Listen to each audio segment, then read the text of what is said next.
Assalamualaikum warahmatullahi wabarakatuh. Bismillah, innalhamdulillah, wassalatu wassalamu ala rasulillah, amma ba'du. Eh, Kita bertemu lagi masih dalam kondisi pandemi COVID-19. Jadi perkuliahan masih tetap dilakukan secara daring. Hanya kita bertemu dalam mata kuliah yang berbeda. Kali ini kita bertemu dalam mata kuliah Geometri Analitik Bidang. Geometri analitik bidang ini akan kita tempuh dalam 3 SKS dengan 16 pertemuan termasuk di dalamnya 1 UTS dan 1 UAS.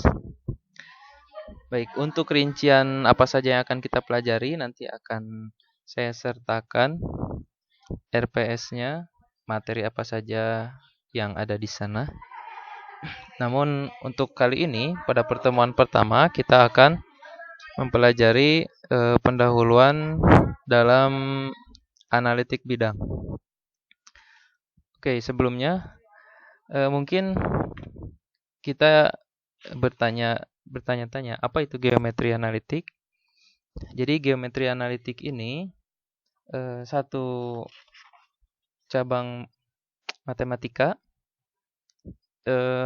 di mana kita menafsirkan geometri dalam bentuk aljabar. Jadi tidak secara gambar yang pada umumnya dalam geometri itu kita melihat objek itu secara gambar berdasarkan gambar, tapi kali ini kita melihat objek geometri itu secara analitik dengan bantuan aljabar. Jadi seharusnya sudah tidak ada gambar di sini, tapi hanya ada angka dan simbol-simbol atau variabel-variabel. Seperti lingkaran itu tidak kita lihat sebagai gambar bulatan ya, tapi kita melihat lingkaran secara aljabar. Jadi hanya ada angka dan variabel. Tentu ada syaratnya. Seperti apa bentuk lingkaran secara aljabar, seperti apa bentuk garis secara aljabar, dan lain sebagainya.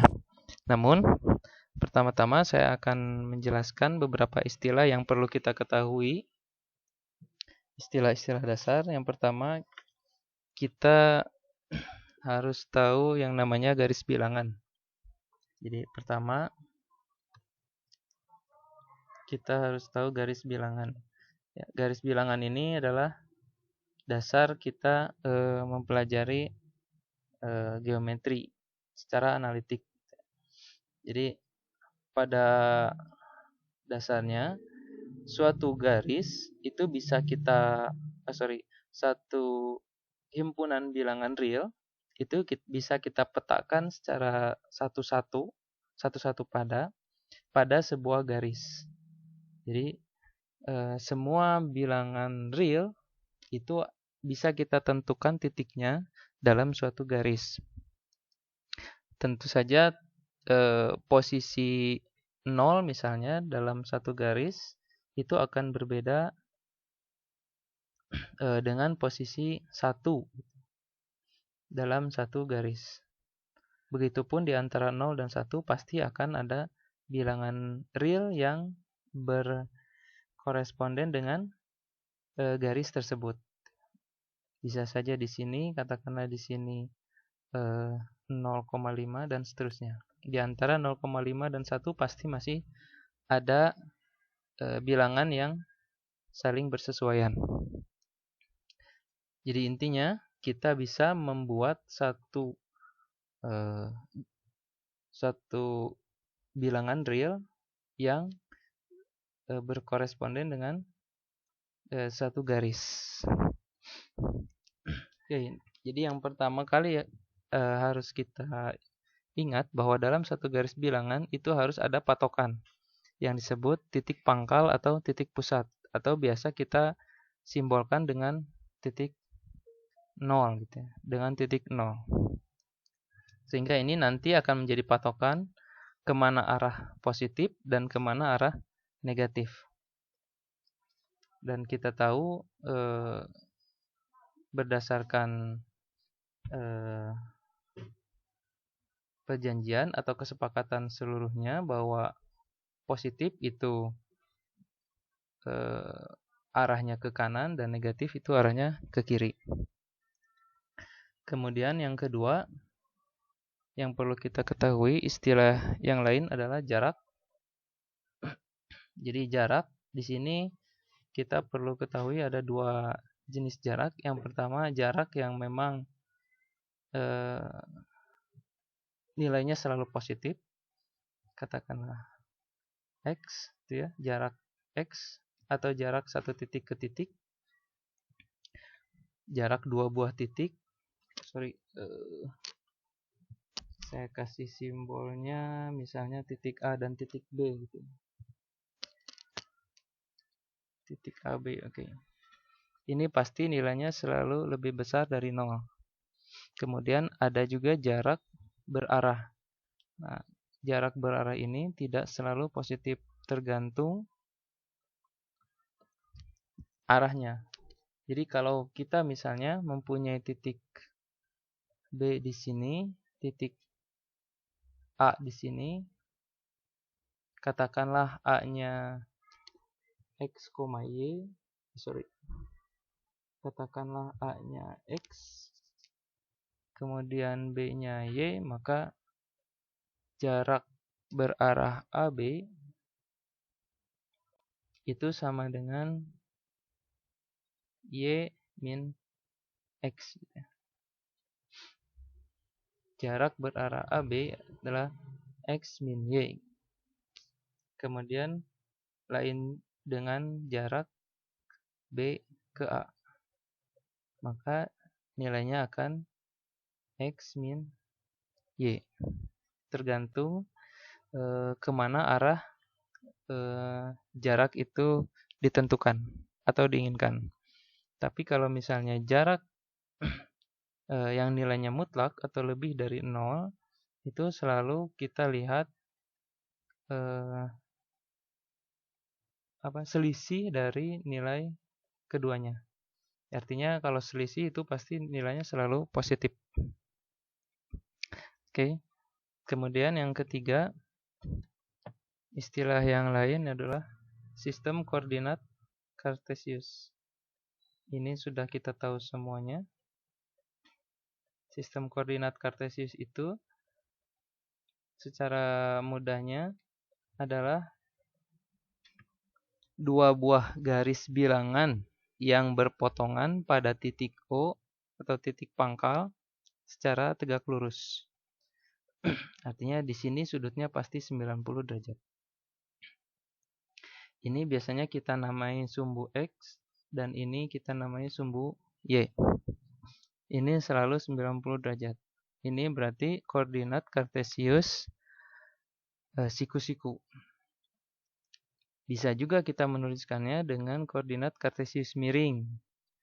Namun itu akan menyulitkan kita kemudian.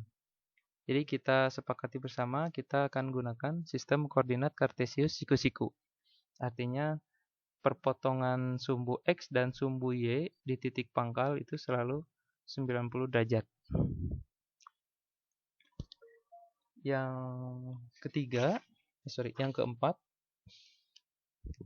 yang perlu kita ketahui juga adalah daerah dari koordinat Kartesius.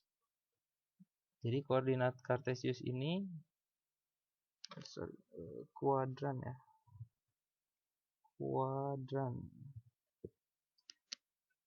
Jadi koordinat Kartesius ini dalam bidang ini bisa kita bagi dalam 4 daerah. Yang pertama kuadran 1, yang kedua ya kuadran 2 dan seterusnya. Kuadran 3 dan kuadran 4. Di kuadran 1 ini nilainya selalu positif. Nilai X-nya selalu positif. Kuadran 2 nilai X-nya negatif dan nilai Y-nya positif. Nilai X-nya positif, negatif dan nilai Y-nya positif. Kuadran 3 nilai X-nya negatif, Y-nya juga negatif. Kuadran 4 X-nya positif dan Y-nya negatif.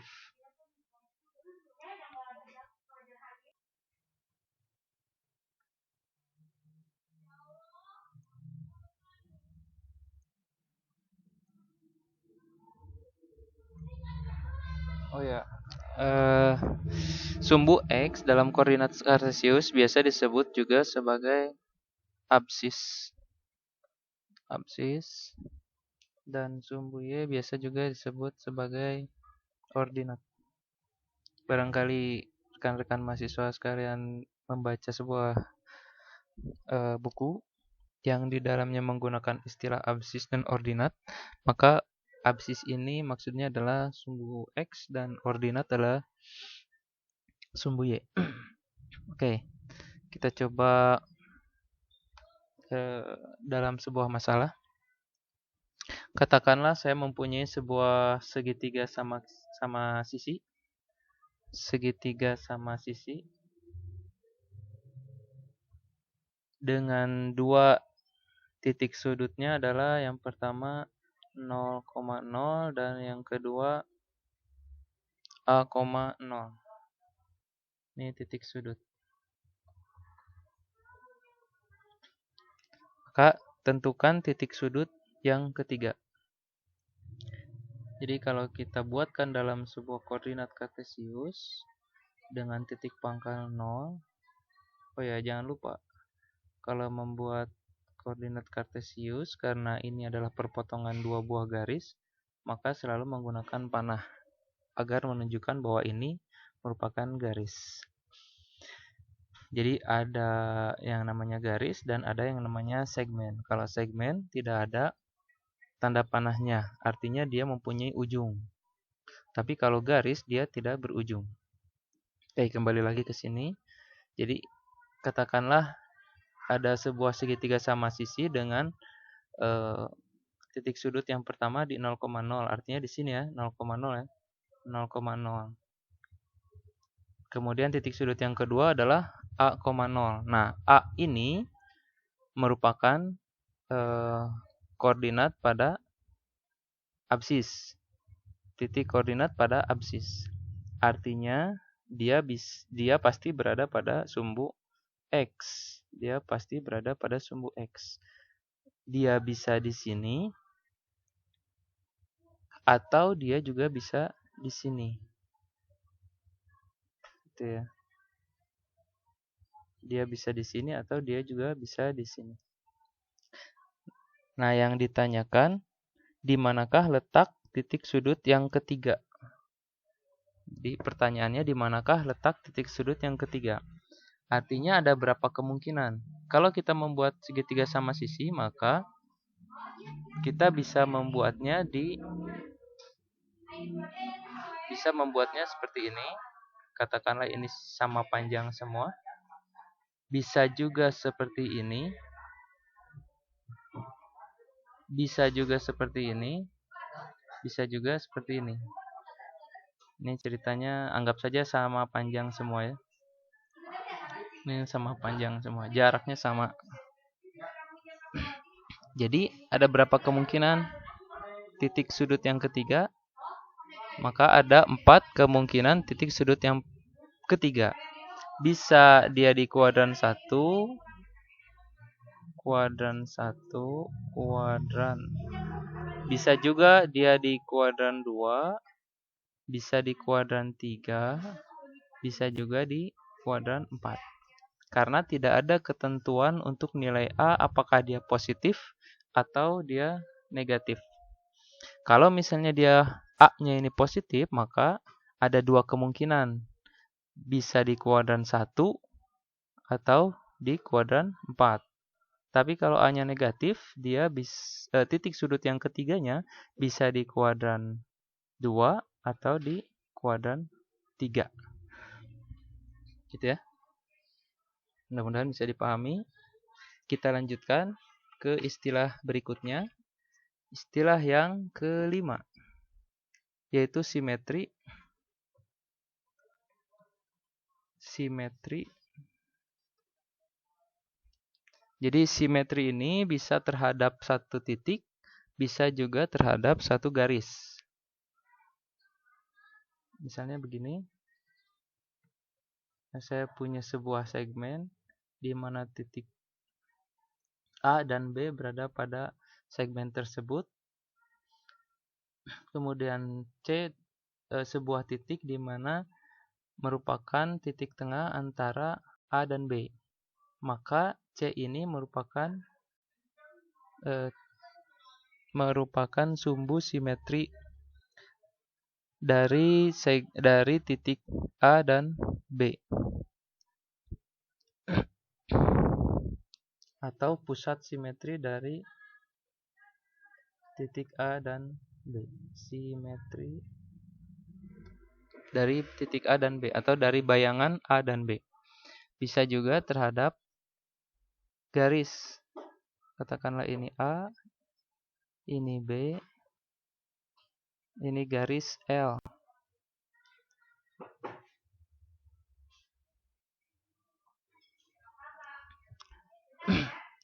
A dan B ini merupakan bayangan yang saling simetri terhadap garis L atau terhadap sumbu L. Maka L ini merupakan pusat simetri atau sumbu simetri dari titik A dan B. Simetri. Syaratnya L ini harus memotong segmen A dan B secara tegak lurus. Harus memotong segmen A dan B secara tegak lurus. Jadi kalau misalnya bayangan AB-nya begini, ini A, ini B, berarti ini C katakanlah gitu ya, ini D, maka L ini bukan merupakan sumbu simetri terhadap bayangan C dan D. Bukan sumbu simetri. Artinya C tidak simetri terhadap D. Karena segmen CD atau DC ini tidak tegak lurus dengan sumbu L. Oke, jadi syarat simetri dia harus tegak lurus terhadap sumbunya. Oh ya, ada yang terlewat, sedikit mundur. Kita harus menyepakati dulu simbol-simbol dari segmen, garis, dan sebagainya. Jadi kalau saya punya dua buah titik A dan B, katakanlah titik A dan B, maka kalau saya tuliskan AB dengan sebuah garis di atas seperti ini artinya segmen AB. Segmen AB. Atau kalau kita gambarkan itu seperti ini. Sebuah segmen dengan salah satu ujungnya titik A dan ujung yang lainnya adalah titik B. Kemudian kalau saya punya AB, kemudian ada garis dengan panah di atasnya, kita sepakati bahwa ini adalah garis AB. Sinar AB. Ini adalah sinar AB. Sinar AB. Jadi sebuah sinar dengan titik pangkal di A dan melalui sebuah titik B. Itu ya. Kemudian ada lagi AB dengan tanda panah dengan sebuah garis dengan tanda panah kiri kanan. Ini artinya garis AB. Artinya sebuah garis yang melewati titik A dan juga melewati titik B. Kemudian kalau titik sudah jelas ya. AB dengan tanda mutlak seperti ini artinya jarak. Maka jarak ini harus selalu positif. Jarak A ke B. Jarak ini harus selalu positif, kecuali jarak berarah. Tapi untuk simbol seperti ini artinya jarak yang selalu positif. Oke, kita lanjutkan. Istilah yang ke-6 yaitu komponen skalar segmen garis berarah. Yang ke-6, komponen skalar segmen garis berarah. Segmen garis berarah.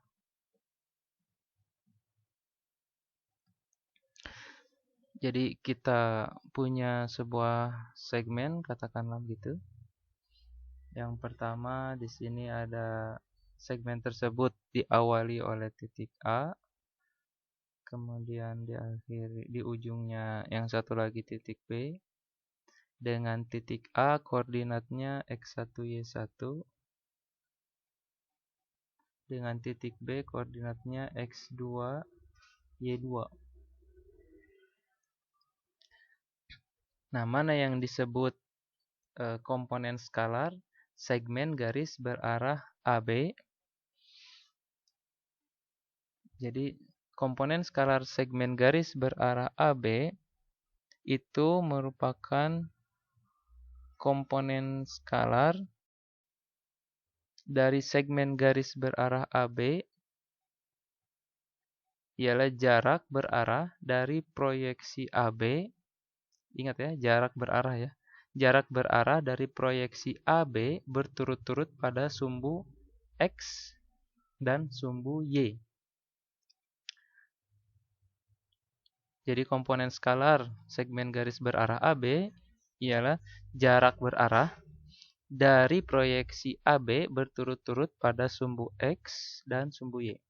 Jadi kita tahu karena ini sumbu X, ini sumbu Y, proyeksi itu jatuhnya bayangan titik A terhadap sumbu X secara vertikal. Jadi kalau kita proyeksikan titik A terhadap sumbu X, itu jatuhnya akan berada pada X1. Begitu pula dengan B, kalau kita proyeksikan terhadap sumbu X, itu jatuhnya berada pada X2. Kalau kita proyeksikan titik A terhadap sumbu Y, itu berada pada Y1, dan titik B kita proyeksikan terhadap sumbu Y, itu berada pada Y2. Nah, komponen skalarnya apa? Komponen skalar segmen garis berarah AB yaitu jarak berarah dari proyeksi AB berturut-turut terhadap sumbu X dan sumbu Y. Maka proyeksinya terhadap sumbu X adalah, berarti ini ya, AB. Karena AB maka X2 min X1. Karena AB juga kita proyeksikan terhadap sumbu Y, maka Y2 min Y1. Lain cerita kalau misalnya yang kita proyeksikan adalah segmen garis berarah BA. Jadi ini segmen garis berarah AB, maka proyeksinya terhadap sumbu X adalah X2 min X1 dan sumbu Y adalah Y2 min Y1. Atau ini kita biasa kita kenal sebagai delta X dan ini sebagai delta Y. Sehingga AB mempunyai komponen skalar. AB ini mempunyai komponen skalar delta X, delta Y sama dengan X2 min X1 gitu ya. sama dengan X2 min X1, ini X ya, Y2 min Y1. Nah, lain halnya jika segmen garis berarah BA. Berarti dia akan X1 min X2 dan Y1 min Y2. Oke, kita lihat contohnya. Misalnya saya punya dua buah titik. Pertama titik C, koordinatnya 3,4. Kemudian saya punya titik D, koordinatnya min 5,1, katakan begitu ya. Pertanyaannya, tentukan komponen skalar dari segmen garis berarah CD. Maka kita bisa langsung menghitungnya. Delta X, delta Y. Ini komponen skalarnya. Di mana delta X itu karena CD, maka kita tuliskan absis dari D dulu. Min 5 dikurangi 3, kemudian delta Y-nya kita ambil dari ordinat D dulu, 1 dikurangi 4. Kita dapatkan di sini min 8, kemudian sini min 3. Kemudian akan berbeda hasilnya kalau yang ditanyakan komponen skalar dari segmen garis berarah DC.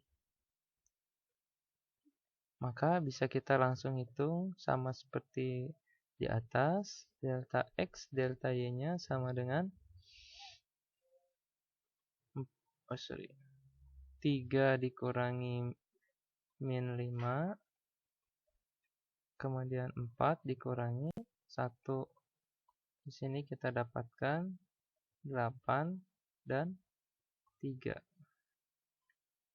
Berbeda kalau kita menghitung CD dengan DC.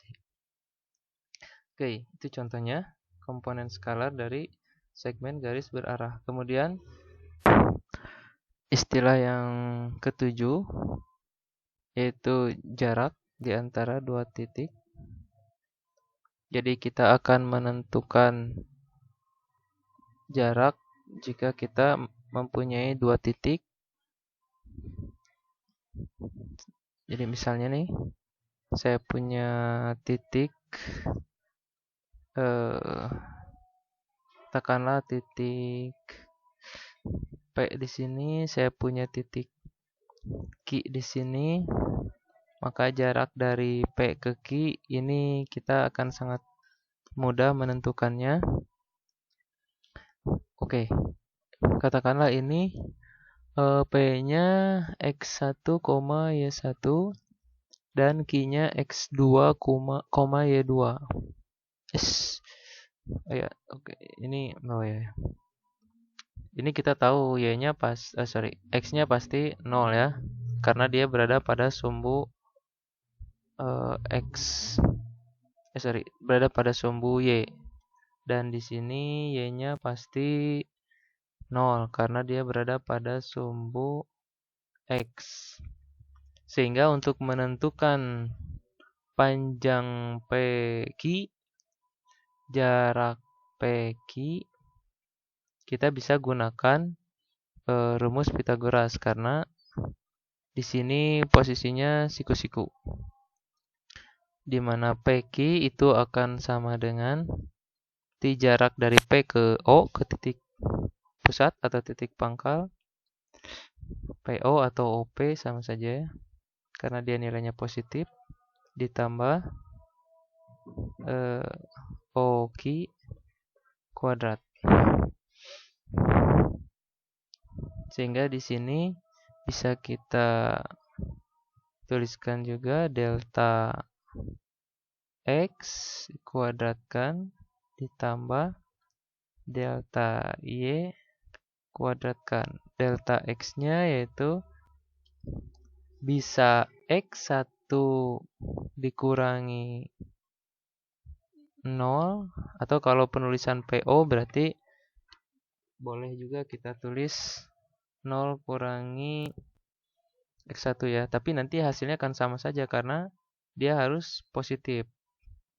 0 dikurangi X1 dikuadratkan. Oh ya, ini titik pangkal O itu kan 0,0 ya. Jadi kalau ada yang bertanya ini dari mana 0, dari sini. Kemudian ini tambah nilai mutlak dari Oki, berarti Y2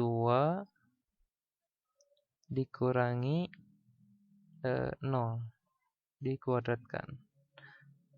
Maka karena ini hasilnya positif, maka kita dapatkan X1 kuadrat ditambah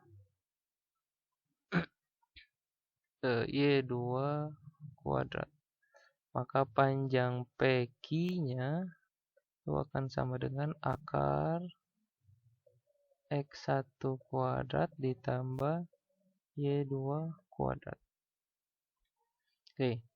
Nah, ini kalau misalnya titiknya tepat berada pada sumbu X dan sumbu Y. Bagaimana kalau titiknya sebarang? Titiknya sebarang. Walaupun titiknya sebarang, tapi tetap bisa kita buatkan segitiga siku-sikunya. Misalnya saya punya P-nya di sini, ini X1, Y1.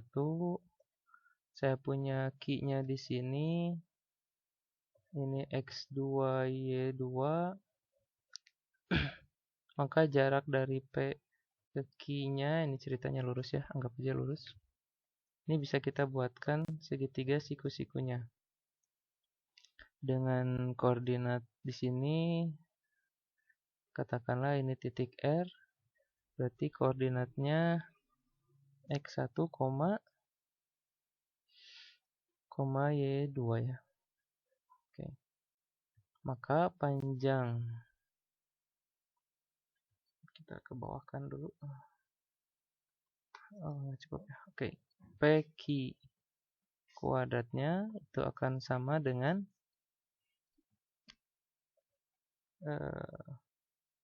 PR kuadrat ditambah RQ kuadrat gitu ya. Ini akan sama saja dengan PR-nya berarti apa? Delta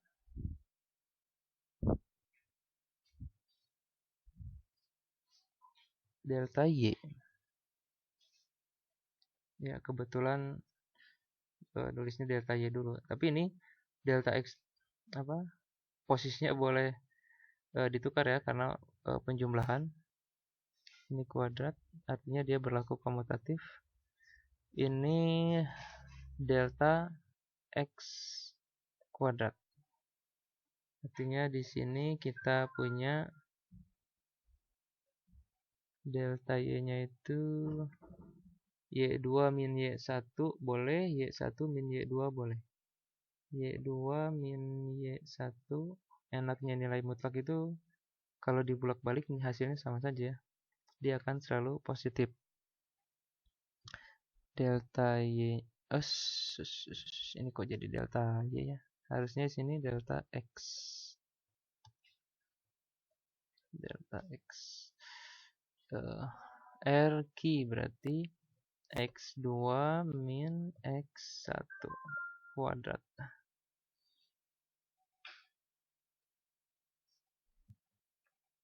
Berarti panjang atau jarak PQ-nya akan sama dengan akar dari ini. Y2 min Y1 kuadrat karena nilai mutlak maka dia akan selalu positif ditambah X2 min X1 kuadratkan. Maka jarak dari di antara dua titik itu bisa kita cari dengan persamaan seperti ini. Contoh. Misalnya saya punya tadi C-nya 34, yang ini ya. Tentukan jarak CD. Ini akan sama dengan akar, gitu ya. Oke, kalau kita mau samakan dengan yang ini, berarti kita tentukan delta Y-nya 1 min 4 kuadratkan ditambah min 5 dikurangi 3 dikuadratkan. Intinya sih asal konsisten, mana X1 Y1, mana X2 Y2. Gitu ya. X1-nya misalnya yang X1 Y1-nya misalnya C, X2 Y2-nya D. Nah, kita gunakan persamaan ini dan harus sesuai. Maka ini akan kita dapatkan akar min 3 kuadrat kan ya, min 3 kuadrat tambah min 8 kuadrat. Ini akan sama dengan akar 9 tambah 6, 64. Akar berapa nih? Akar 73 ya. Akar 73. Nah, inilah jarak antara titik C dan titik D.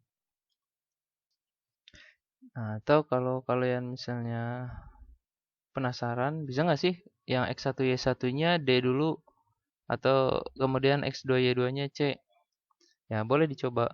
Ini kan akar 73 ya, kita cobalah. Kita coba X1 Y1-nya ditukar. Jadi katakanlah X1 Y1-nya D, X2 Y2-nya C. Berarti kita bisa dapatkan Y2 min Y1-nya 4 dikurangi 1 dikuadratkan ditambah 3 dikurangi min 5 dikuadratkan. Di sini kita dapat 3 kuadrat ditambah 8 kuadrat. Ini 9 ditambah 6, 4. Hasilnya akar 73 juga. Sama ya. Oke. Jadi intinya, pokoknya rumusnya seperti ini. Dapatnya dari mana? Dari yang tadi kita bahas di atas. Jadi tinggal kalian hafalkan saja mana X1 Y1, Anda tetapkan X1 Y1, X2 Y2, kemudian dikurangi X2 dengan Y1 dengan X1 atau sebaliknya. Asal konsisten, kalau misalnya X1 min X2, maka Y1 min Y2. Atau sebaliknya X2 min X1, maka Y2 min Y1 dan seterusnya. Pasti hasilnya akan sama. Nah itu, jadi kita sudah punya 7 istilah yang harus kita ingat. Untuk pertemuan kali ini saya rasa cukup. Jika ada yang ditanyakan, silakan. Atau jika ingin ada yang didiskusikan, silakan kalian tulis di kolom komentar. Atau bisa via WA atau email juga. Nanti kita bahas. Atau bisa juga di Google Classroom yang sudah kita buat. Semoga bisa dipahami. Saya cukupkan sekian. Kita tutup pertemuan hari ini. Subhanakallahumma bihamdika asyhadu an la ilaha illa anta astaghfiruka wa atubu ilaik. Assalamualaikum warahmatullahi wabarakatuh.